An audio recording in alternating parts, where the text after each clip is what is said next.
오늘은 종려주일입니다. 예수님께서 십자가의 고난이 앞에 있음을 아시면서도 예루살렘 성을 향하여 나귀를 타고 들어가신 그 시간, 그 날을 오늘 종려주일 예배로 이렇게 드립니다. 오늘 본문의 말씀을 통해서 다시 한번 우리가 예수님이 왜 죽으셨는가에 대한 질문을 스스로들에게 던져보면서 오늘 본문 말씀을 통해서 그 이유를 우리가 알고 또한 다시 한번 그 십자가의 은혜 안에 거하는 우리의 삶이 되어질 수 있기를 바랍니다. 인류의 역사에는 위대한 영웅들이 많지요. 그래서 위인 전기전집이라 해서 세계의 위인들 또 우리나라의 위인들에 대한 그런 책들이 있습니다. 어렸을 때 그 위인 전기전집을 많이 읽도록 부모님들이 지도하는 모습들이 있었어요. 지금은 모르겠네요. 아마 학교에서도 그런 위인전을 읽도록 지도하지 않을까 생각을 해봅니다. 그들의 그 위대한 삶을 통해서 역사에 빛나는 발자취를 남기게 되어지는 것이죠. 그리고 그들의 삶을 되돌아보면서 우리 후세를 사는 사람들이 선한 영향력을 받게 되어지는 것을 볼 수가 있습니다. 일반적인 논점에서 세계의 모든 사람들은 예수님도 그 위대한 영웅 중에 한 사람, 또 위인 중에 한 사람으로 그렇게 부르고 있는 모습들도 보게 됩니다. 그러나 예수님은 세계의 일반적인 평가에 의한 위인, 영웅 이 정도의 사람이 아니라는 것이죠. 인류의 빛나는 발자취를 남기셨을 뿐만 아니라 후세의 사람들에게 커다란 영향력을 미쳤는데 그것은 다른 사람과 다르다라고 하는 거예요. 곧 그의 삶, 그의 죽음을 통해서 세상의 그 어떤 것과도 비교할 수 없는 영향력, 곧 사람을 변화시키는 영향력을 우리에게 남기셨다 하는 것이죠. 그것은 그의 삶, 그의 죽음을 통해서 온 인류의 모든 죄를 감당하신 모습이기 때문에 그렇습니다. 하나님께서 오래전부터 계획하시고 준비하신 죽음의 그 길을 예수님이 걸어가신 것입니다. 하나님께서 특별하게 예수님의 죽음을 통해서 바로 온 인류를 살아나게 하시는 역사를 이루셨습니다. 이제 우리는 고난주간 한 주간의 삶을 살아가게 됩니다. 이 시점에서 우리가 다시 한번 스스로들에게 예수님이 왜 죽으셔야만 했는가에 대한 질문을 던지고 그 질문에 대한 답을 우리의 가슴 속에 다시 새기면서 경건한 고난의 주간을 보낼 수 있으며 그렇게 될 때에 부활의 산 소망을 가지게 될 줄로 믿습니다. 그래서 저는 오늘 예수님이 왜 죽으셔야 됐을까에 대한 내용의 말씀을 오늘 본문을 통해서 함께 나누고자 합니다. 첫 번째는 21절에 시작되어지는 단어가 이제는 이라고 하는 단어로 시작하고 있습니다. 이 말은 앞에 서술하고 있는 내용과 그리고 이 이제는이라고 하는 단어 이후에 서술되어지는 내용이 그 상황이 전혀 바뀌게 되어진다는 것을 말해주고 있는 거예요. 상황의 변화를 말하는 단어가 이제는이라고 하는 단어예요. 그래서 본문 말씀을 통해서 바울 사도는 우리에게 새로운 길이 열렸다라고 하는 것을 말씀하고 있습니다. 하나님과 인간 사이를 죄가 가로막고 있었어요. 그래서 우리는 하나님의 은혜의 보좌 앞에 스스로 나아갈 수 있는 방법이 없었습니다. 그러나 이 죄의 문제가 해결되어졌다는 것이죠. 그래서 길이 열렸다라고 하는 표현을 쓸 수 있는 거예요. 예수님께서 십자가에 달려 죽으심으로 그 길을 열으신 거예요. 막힌 담을 허물어 버리시고 하나님의 은혜의 보좌 앞에 나아가는 길을 열어 놓으신 것입니다. 오늘 이곳에 예배하는 모든 하나님의 백성들도 그 길을 통하여서 영원한 산 소망 되신 주님과 함께하는 삶을 이루어가는 줄로 믿습니다. 요한복음 14장 6절에 있는 말씀을 보면 예수께서 이르시되 내가 곧 길이요 진리요 생명이니 나로 말미암지 않고는 아버지께로 올 자가 없느니라 라고 주께서 말씀하셨습니다. 그렇습니다. 예수님께서 십자가의 죽으심으로 우리는 구원의 그 은혜를 누리며 살아갈 수 있는 거예요. 하나님 앞에 담대히 나아갈 수 있게 되어진 것입니다. 하나님 앞에 선 자로 살아갈 수 있게 되어진 것입니다. 이것을 코람데오라라고 하는 원어로 표현을 하기도 합니다. 여러분들의 삶의 자리에서 코람데오, 언제 어디서든지 내가 하나님 앞에 선 자라는 고백을 가지고 살아가고 있나요? 정말로 우리가 예수님의 그 십자가의 은혜 안에 산다면 바로 이 코람데오의 삶을 살아야 해요. 사람은 그런 것 같아요. 사람이 보는 것 같으면 조금 더 도덕적이고 윤리적인 것이 되어지지만 아무도 보지 않는 것 같으면 그 윤리적이고 도덕적인 환경이 무너져 버리는 것 같아요. 그러나 오늘 우리는 하나님 앞에 사는 자이기 때문에 사람의 유무와 상관이 없이 늘 하나님 앞에서의 의로운 하나님의 백성으로서의 삶을 살아가야 될 줄로 믿습니다.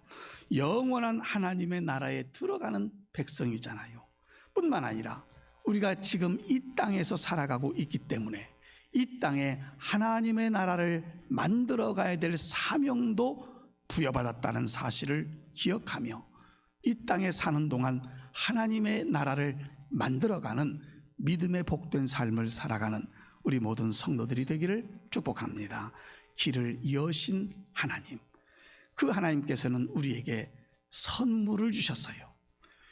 조금 전에 말씀드린 것처럼 21절 단어가 이제는 이라고 새로운 어떤 변화에 대한 표현을 말씀하는 단어라고 말씀을 드렸는데, 그리고 그 이후에 나오는 말씀이 하나님의 한 의가 나타났다라고 말씀하고 있어요. 바로 이 말씀을 이해하게 될 때에 예수님께서 십자가에 달리신 것이 왜 길을 여신 것인가를 우리가 알 수가 있는 것이에요.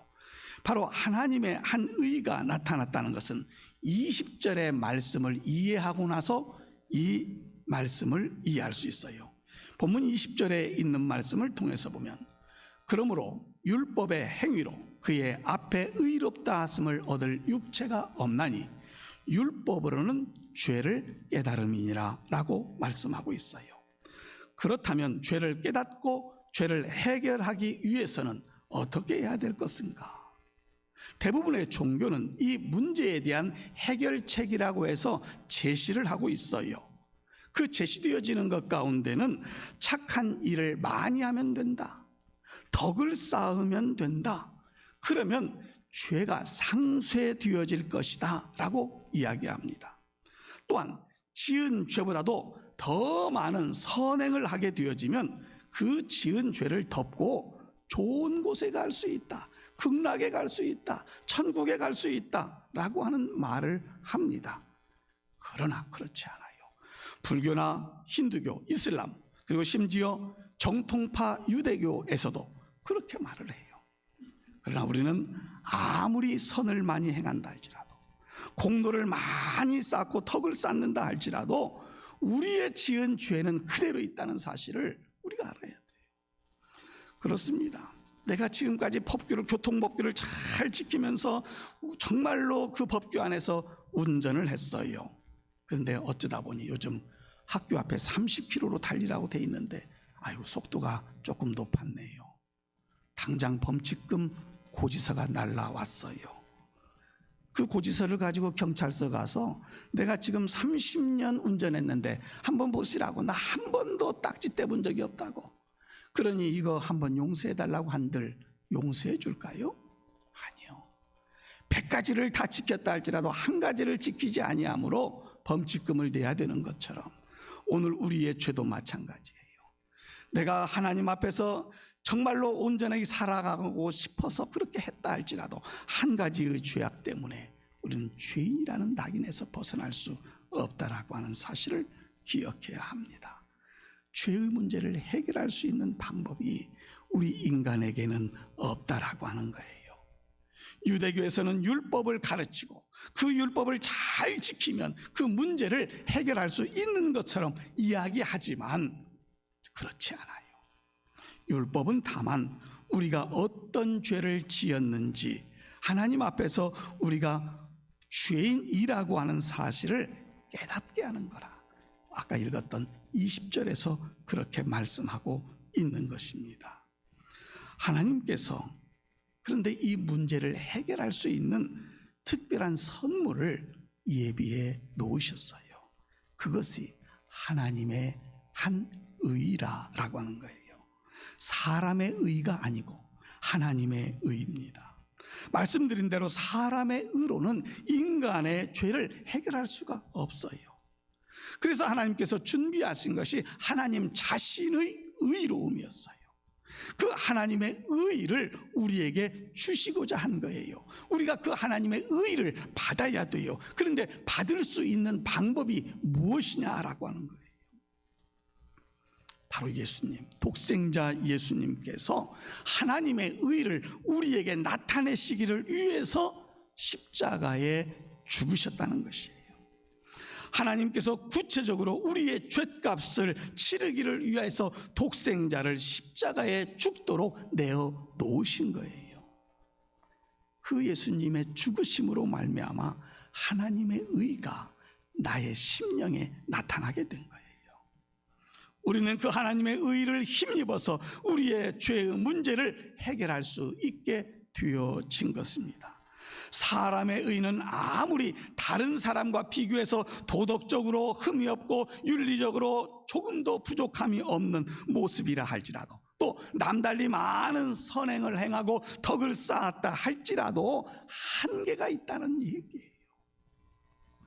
우리가 죄의 문제를 해결하기를 위해서는 나의 의가 아닌, 인간의 의가 아닌 하나님의 의를 힘입어야 될 줄로 믿으시기를 바랍니다.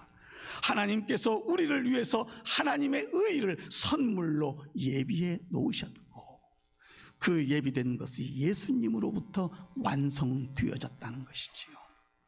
오늘 이 선물을 받아 누린 하나님의 자녀인 줄로 믿습니다. 십자가의 그 대속의 은혜를 믿는 믿음이 바로 하나님의 은혜를 가진 자요, 의를 가진 자라는 사실이에요. 그러므로 이 하나님의 주신, 이 값없이 주신 하나님의 의로움의 이 선물을 누리면서 믿음으로 살아가는 우리 성도들이 되기를 주님의 이름으로 축복합니다. 세 번째로는 믿음으로 구원에 이르게 하기를 위해서 예수님께서 돌아가셨어요. 오늘 본문 28절에 있는 말씀을 보면, 그러므로 사람이 의롭다 하심을 얻은 것은 율법의 행위에 있지 않고 믿음으로 되는 줄 우리가 인정하노라 라고 말씀하고 있습니다. 그렇다면 우리가 어떻게 하나님의 의를 힘입어서 의롭게 되어질 수 있는가를 28절에서 대답을 해주고 있어요. 그것은 믿음입니다. 우리가 믿을 때에 하나님의 의가 내 것이 되는 거예요. 우리는 그 의로 말미암아서 죄의 문제를 해결받게 되어졌고, 이제는 의롭다라고 인정을 받은 거예요. 살인죄를 저지른 사람이 20년 형을 받았어요. 20년 형을 받고 옥살이를 하고 나와요. 그래서 그는 더 이상 그 살인죄로 말미암아서 옥살이할 이유는 없어요. 그런데요, 늘 따라다니는 게 있어요. 저 사람 살인자래. 이 말은 꼭 따라다녀요. 그렇습니다. 우리의 의라고 하는 것은 바로 우리가 누리는 그 구원의 은혜라고 하는 것은 그거예요. 우리는 죄인 되었을 때에 예수 십자가의 그 은혜 안에서 구원을 받은 자로 살아가지만 내가 죄인이었다는 사실은 없어지지 않아요. 죄의 문제를 해결은 받았어요. 그런데요, 그 살인죄를 지은 사람이 또다시 죄를 범할 그러한 상황과 환경은 언제든지 존재하잖아요.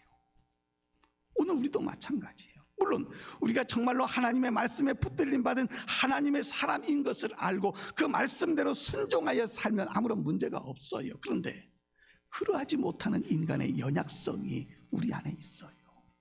언제든지 넘어질 수 있는 환경이 되어지면 넘어지더라는 거예요. 목사도 그렇고요, 어떤 직분자도 마찬가지예요. 넘어질 환경에 들어가지 않는 것이 거룩함을 누리며 사는 성도의 아름다운 모습이 되지 않는 거예요. 이 삶을 우리가 살아가야 되는 거예요. 이 죄의 문제를 해결 안 받고 의롭다 하심을 얻게 되는데, 이 바울 사도는 아브라함의 예를 들어서 이렇게 설명하고 있어요. 아브라함이 하나님을 믿었기 때문에 그 믿음을 보시고 하나님께서 그를 의롭다 여기셨다, 이렇게 말하고 있어요. 아브라함이 제사를 잘 드려서 의롭다 인정받은 것이 아니라 하나님을 믿음으로 말미암아 그랬어요. 오늘 예수 그리스도를 구세주로 믿는 하나님의 사람들에게 하나님은 그를 의롭다 인정해 주시는 줄로 믿습니다. 이 믿음 가지고 우리가 살아가는 거예요. 성부 하나님께서 성자 예수님을 이 땅에 보내시고 그를 십자가에 달려 죽게 하시며 그 예수님께서 흘리셨던 그 피가 내 죄를 사는 능력이 되어진 거예요. 오늘 성찬식을 통해서 다시 한번 예수님께서 십자가에 달리셨을 때에 찢기셨던 그 살을, 흘리셨던 그 피를 기념하여서 떡과 잔을 나눕니다. 오늘 이 성찬을 받으면서 다시 한번 그 구원의 기쁨과 감격이 우리 안에 다시 풀릴 듯 일어날 수 있게 되기를 주님의 이름으로 축복합니다. 이 주님의 말씀을 믿고 예수 그리스도를 영접한 사람, 죄 사함을 얻은 구원받은 하나님의 사람이라는 사실을 확실히 믿는 믿음의 성도들이 되기를 원합니다. 예수님께서 나의 구세주가 되신다, 예수님께서 나의 주인이 되신다라고 하는 이 믿음의 고백을 가지고 믿음으로 승리의 삶을 살아가는 저와 여러분이 되기를 원합니다. 바로 그것이 예수님께서 십자가에 달려 죽으신 이유라는 사실이지요. 사랑하는 성도 여러분, 이제 고난주간 한 주간이 시작이 되어서요, 고난의 주간, 오늘 이 주일을 통해서 종려주일로 예수님은 예루살렘 성 안으로 들어갔습니다. 이것이 영광받을 길이었어요. 그러나 현실은 영광받을 길이 아니라 죽음의 길이었지만 우리 하나님께서 그를 다시 살려주심으로 인하여서 우리는 영광의 복된 삶을 살아갈 수 있는 하나님의 자녀가 되어진 거예요. 한 주간 좀 더 경건한 삶으로, 한 주간 주님의 그 십자가의 은혜를 더욱 기억하고 진심으로 감사하면서 살아갈 수 있는 시간들이 되기를 원합니다.